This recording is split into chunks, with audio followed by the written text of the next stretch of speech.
오늘 본문은 바울이 가장 사랑했던 에베소 성도들을 생각하면서 에베소 교회를 생각하면서 기도한 내용인데요.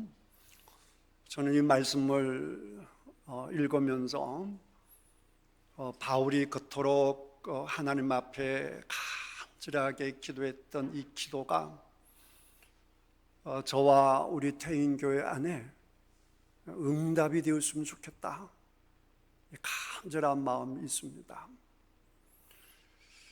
먼저 바울이 하나님 앞에 감사하고 그리고 기도를 본격적으로 시작하는데, 그 본격적인 첫 번째 기도가 지혜와 계시의 영을 주시사 사랑하는 에베소 성도들이 하나님을 알게 하소서 그랬어요.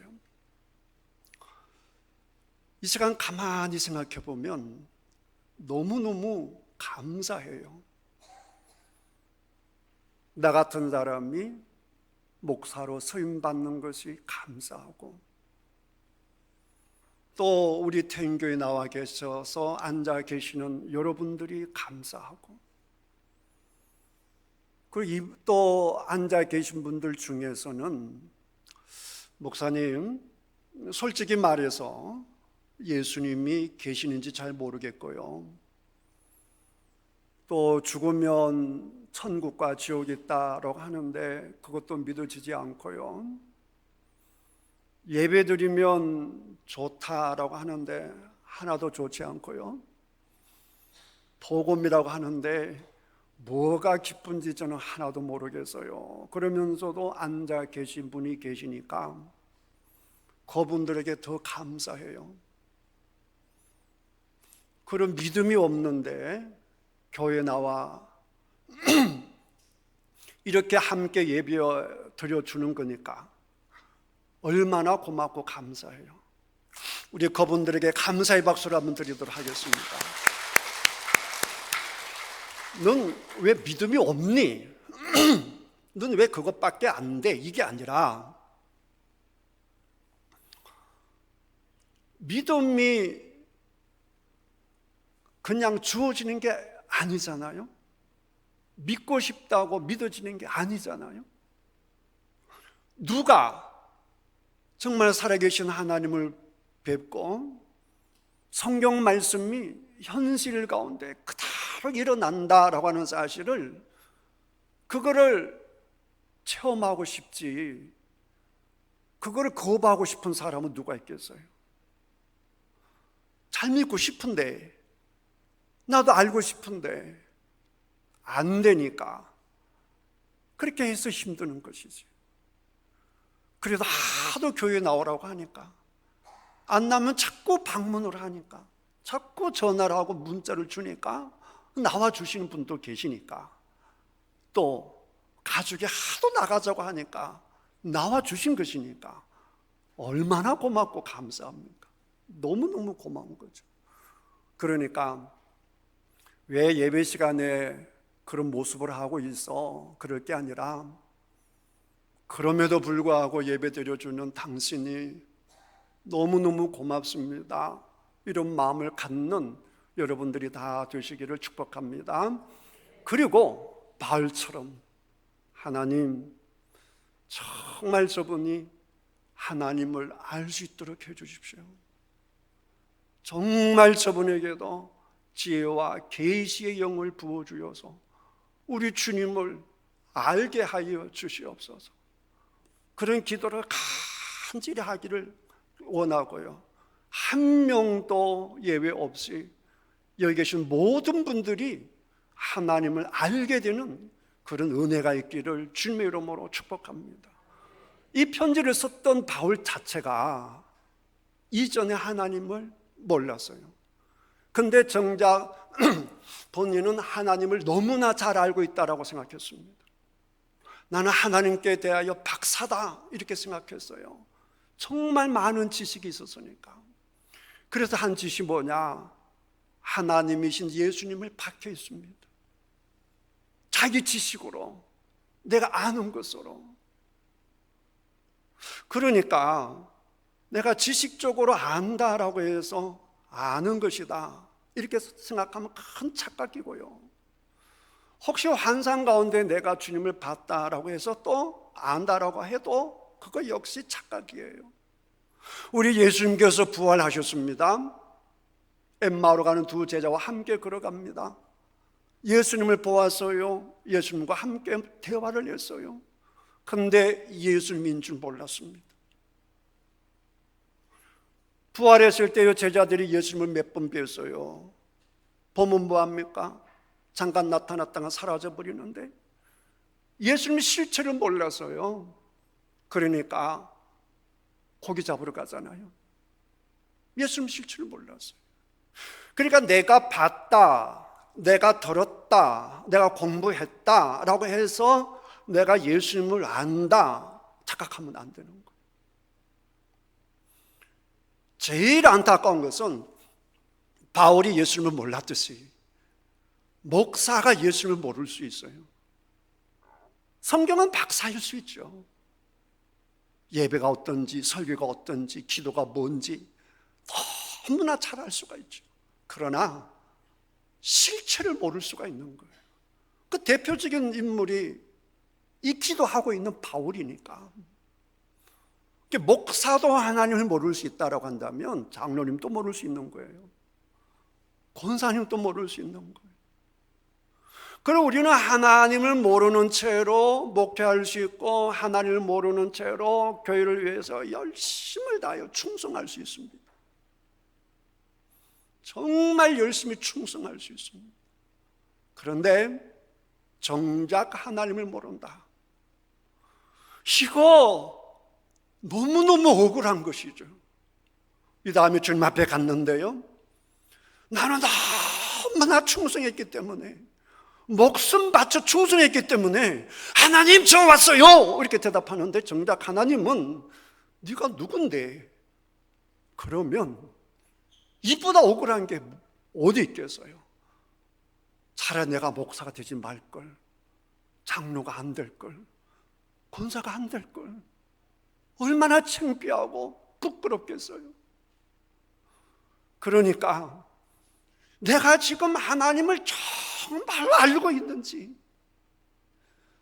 정말 내가 말씀의 실체이신 주님을 믿고 있는지 돌이켜보시는 저와 여러분들이 다 되시기를 주님의 이름으로 축복합니다. 그럼 내가 믿음으로 산다, 내가 예수님을 믿는다, 내가 하나님을 안다 라고 했을 때 그 사람이 진짜 하나님을 안다라고 한다면 어떤 삶이 되겠습니까? 믿음으로 산다라고 했을 때 믿음으로 사는 구체적인 증거가 무엇이겠습니까? 구체적인 증거가, 그것은 다름이 아니라 예수님께서 정말 나의 구세주가 된다라고 하는 것을 믿는 겁니다. 예수님만이 길이요 진리요 생명인 것을 믿는다는 것입니다. 그러면 그 믿음이 어떻게 나타나겠어요? 성경 말씀대로 사는 겁니다. 정말 예수님이 나의 주인이 되셔서 나의 왕이 되셔서 살아가는 겁니다.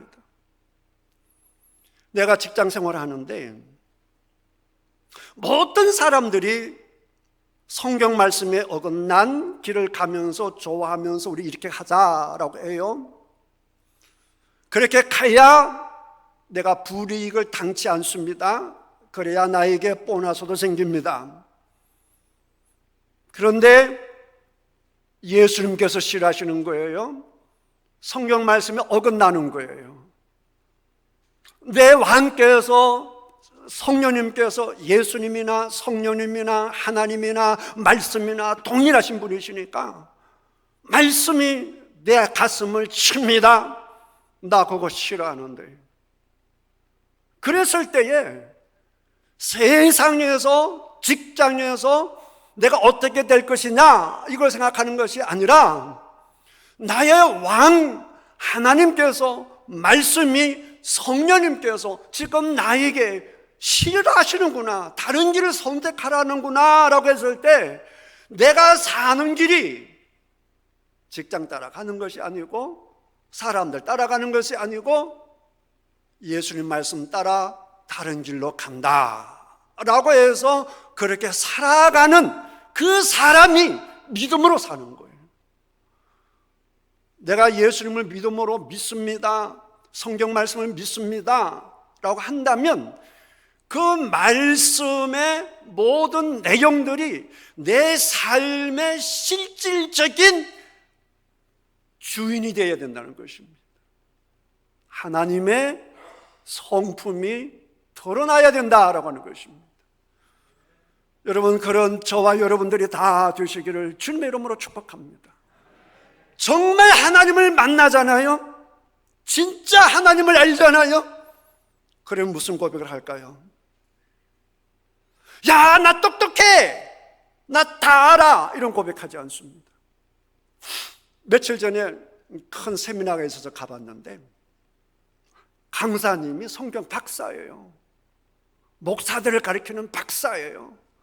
그런데 강의를 가만히 들어보니까 자기 자랑만 하고 있어.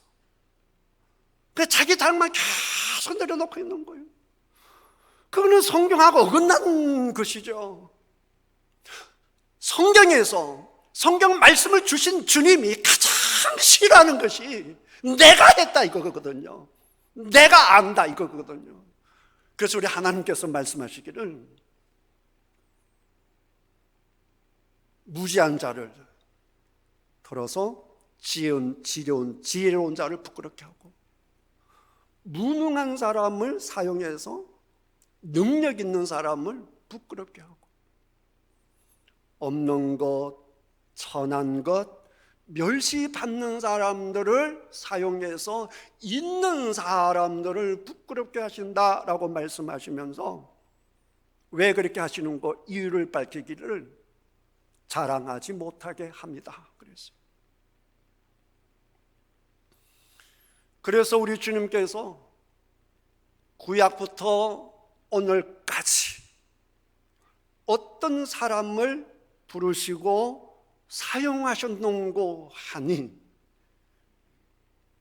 하나님이 하셨습니다 라고 말할 수밖에 없는 사람들을 사용하셨습니다. 그게 에베소 교회의 신비요, 교회의 신비요, 태인교회의 신비요, 구약교회의 신비요, 오늘까지의 신비입니다. 분명히 머리는 예수 그리스도시요, 분명히 머리는 하나님이신데 그 하나님께서 당신의 백성을 끌어들이고 하나님의 백성을 사용해서 하나님의 위대하심을, 하나님의 살아계심을 드러내실 때에 누구를 사용하시는고 하니 믿음이 없는 사람, 무능력한 사람, 성격이 모난 사람을 쓰고 있는다 그 말이에요. 가장 좋은 예가 바로 저잖아요. 태인교회에서 가장 부족한 사람이 저예요.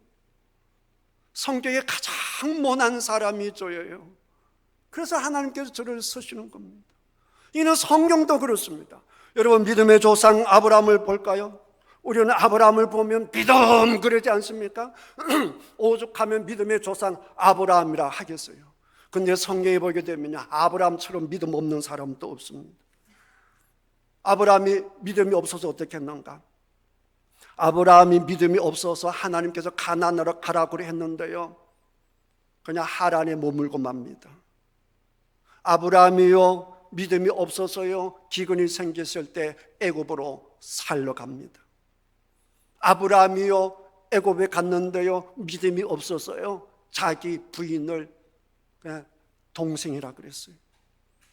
아브라함이요 믿음이 없어서요 하나님께서 분명히 네 아들 주신다라고 했는데요 아브라함이 하나님에 대한 믿음이 없어서 엘리에셀이 나의 상속자다라고 대답했습니다.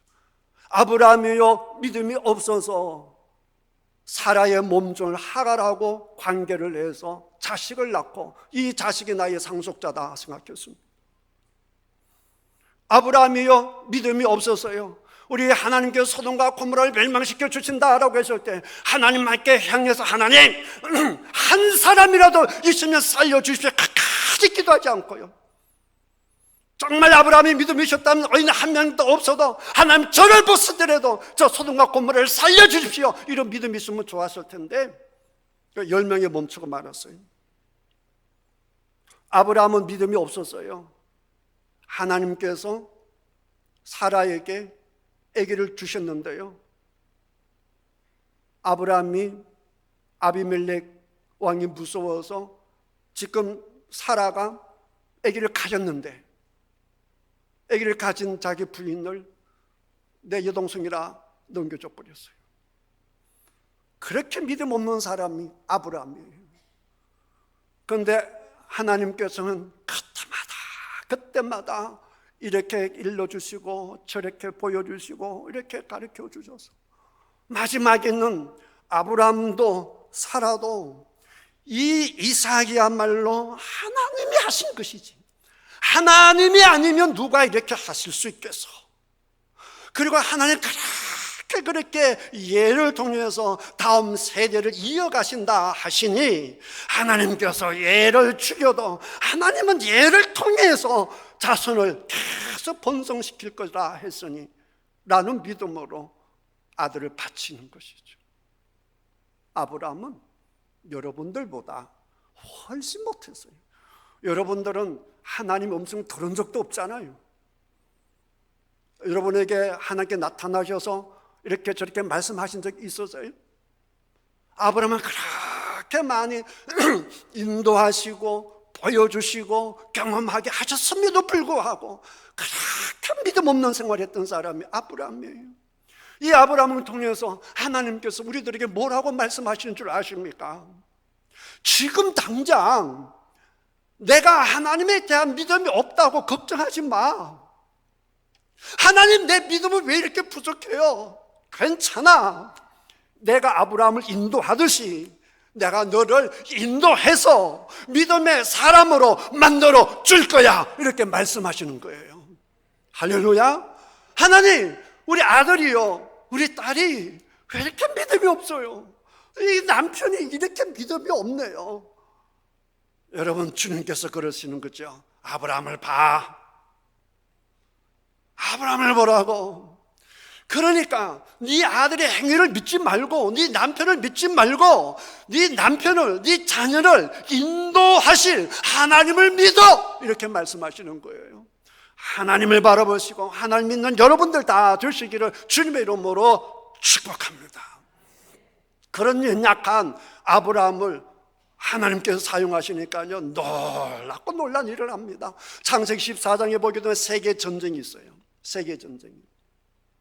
요즘으로 치면 이란, 이라크 이쪽 큰 나라 그게 전부 다 아수르, 바빌론 그쪽 땅 아닙니까? 그러니까 인류 중심지니까 얼마나 막강한 나라입니까? 그중 가장 강력한 네 나라가 이 소돔 고모라 5나라를 침범해 와서 완전히 박살내버리고 롯을 다 데리고 가버립니다. 완전 세계 전쟁이죠. 완전히 세계 대전이에요. 그때요 아브라함의 조카 롯이 그냥 다 뺏기고 생포로 다 붙들려 가버리죠. 그때 성경에 보게 되면 아브라함이 훈련시킨 자 318명을 데리고 그들을 추적합니다.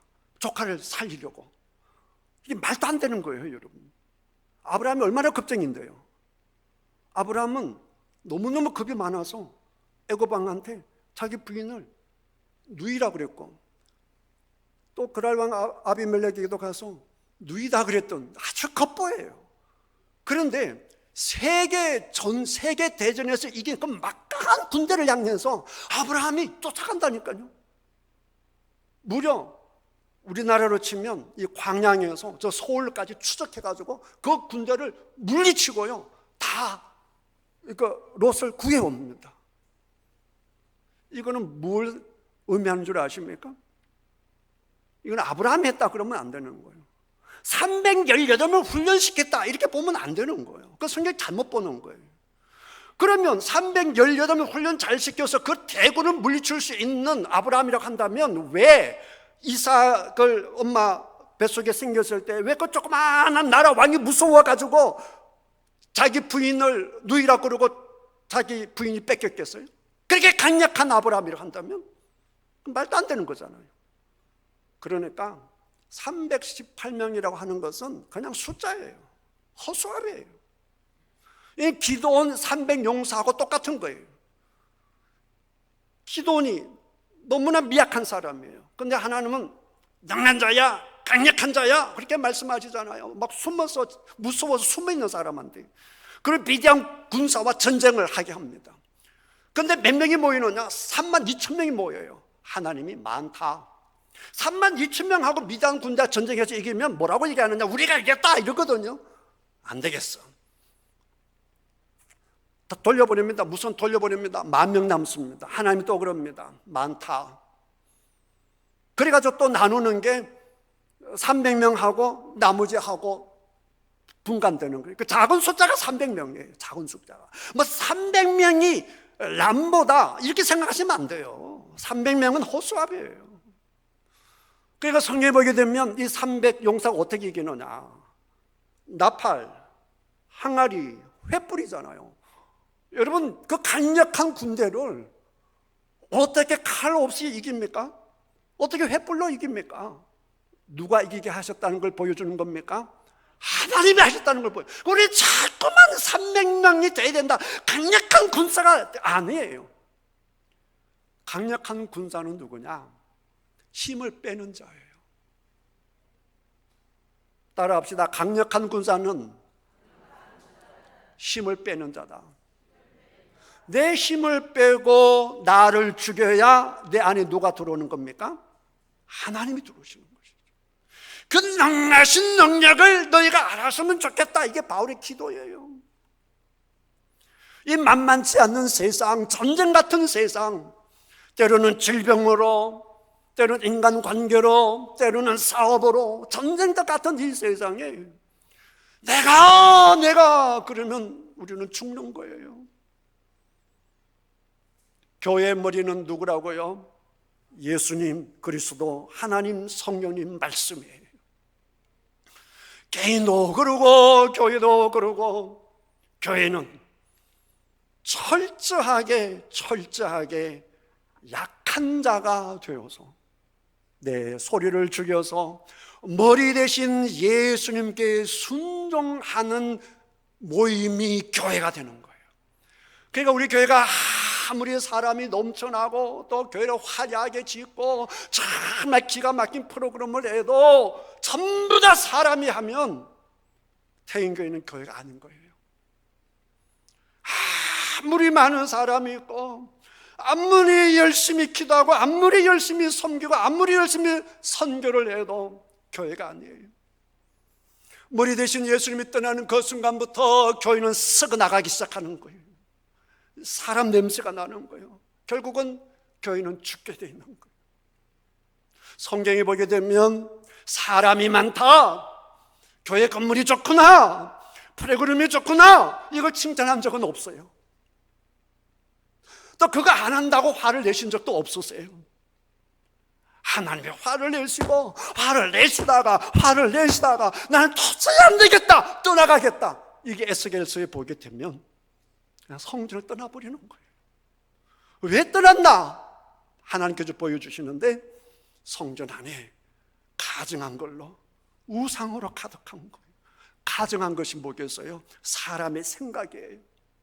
내가 이걸 해야 복을 받고 내가 저걸 해야 우리 나라가 살고 그래서 저 신을 믿어보기도 하고 저 학문을 가져오기도 하고, 하나님으로 사는 나라가 이스라엘인데 하나님의 성전에서 우리는 하나님으로 부족해. 그리고 이것저것 끌어들이는 거예요. 지금 한국교회가 얼마나 그렇습니까? 우리 하나님 한 분으로 충분한 줄 믿습니다. 머리 대신 예수님 한 분으로 충분한 줄 믿습니다. 문제는 우리가 주님의 말씀에 순종하지 않는 것이 문제란 말이에요. 우리가 주님의 말씀에 순종한다면 간단하게 알아볼 수 있어요. 우리 몸에서 그리스도가 나와야 돼요. 그게 그리스도인이잖아요. 그리스도 사람. 그게 그리스도 사람이에요. 말을 하는데 그리스도 사람이 나와야 되는 거예요. 우리 예수님은 무례하지 않았어요. 우리 예수님은 사랑했어요. 불쌍히 이겼어요. 약한 자, 힘든 자, 고통당하는 자를 무시하지 않았어요. 품어주고 안아주고 심지어 그들을 위하여 죽기도 하셨습니다. 그 예수님의 삶이 저와 여러분들에게 묻어나야 진짜 우리가 예수님 믿는 것이라고요. 사랑하는 성도 여러분, 교회는 놀라운 신비입니다. 가장 연약한 저를 목사로 세우시고 태인동에서 가장 죄송합니다, 태인동에서 가장 문제 있는 사람들 다 이게 모아놨어요. 그게 성경적이에요. 근데 이 부족한 저희들을 통해서 하나님은 영광 받아주시고 이 부족한 저희들을 통하여 하나님의 위대하심을, 하나님의 살아계심을, 하나님의 놀라우심을 드러내신다, 그 말이죠. 할렐루야. 이걸 생각하면 얼마나 감동적이고, 내가 부족하지만, 내가 죄가 많지만, 내가 날마다 무너지지만, 이런 나를 하나님께서 사용하셔서 교회의 멤버로, 교회의 지체로 사용해 주시니, 이 교회라고 하는 것이 만물을 충만하게 하는 것이고, 이 교회를 통해서 우주 역사를 이루어 나가시는데, 이 역사의 중심에, 우주 역사의 중심에 우리 하나님께서 저와 여러분들을 선택하여 주셔서 이 비밀을 알게 하시고 이 비밀을 나누게 하셨으니 이보다 큰 은혜가 없는 줄 믿습니다. 이걸 알아내어서 날마다 주님과 동행하시고 머리 대신 예수님의 지체가 되어서 예수님의 말씀을 전하고 예수님의 사랑을 나누고 예수님의 손이 되고 예수님의 발이 되어서 우리 주님의 나라를 이루어 나가는, 확장시켜 나가는 저와 여러분들이 되시기를 주님의 이름으로 축복합니다. 기도하겠습니다.